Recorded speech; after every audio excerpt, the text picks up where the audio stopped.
नमस्कार मंडळी, घरगुती रेसिपीमध्ये आपलं स्वागत आहे. तर आज आपण बनवणार आहोत आळू वडी. पाहूया कशी बनवायची. आपण हे देठ असे काढून घेऊया.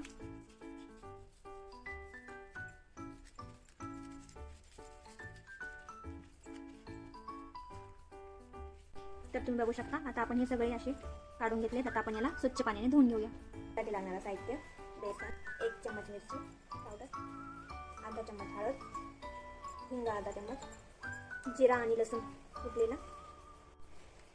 तीळ, अर्धा लिंबू पिळून घ्यायचं आणि चवीनुसार मीठ. आता आपण याच्यात पाणी टाकून मिक्स करून घेऊया. पाणी टाकून जास्त पातळ नाही करायचं. छान. आता आपलं मिश्रण तयार आहे. आपण आळू पानावर बेसन लावून घेऊया. दुसरं पान ठेवून घेऊया. दुसरं पान ठेवताना उलटं ठेवायचं. त्यावर बेसन लावून घेऊया.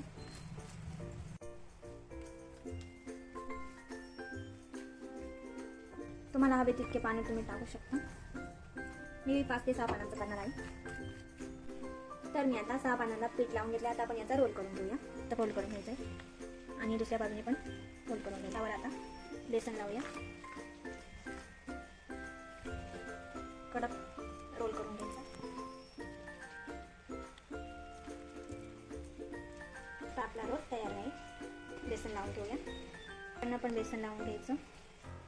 दुसऱ्या साईडने पण बेसन लावून घ्यायचं. सेम प्रकारे मी 2 तयार करून घेतले. आता मी पाणी तापून घेते. पाणी तापलं की त्यावर आपण याला वाफत ठेवूया. चाळणी ठेवून 10 ते 15 मिनिटं वाफून घेऊया. बघा, छान असे वाफले. छान असं थंड होऊन द्यायचं. आपण याचे छोटे छोटे काप करून घेऊ. तळून घेऊया. छान असे तळलेले. आता आपण याला काढून घेऊया. तर आता आपली कुरकुरीत अशी आळू वडी तयार आहे. आवडल्यास लाईक करा.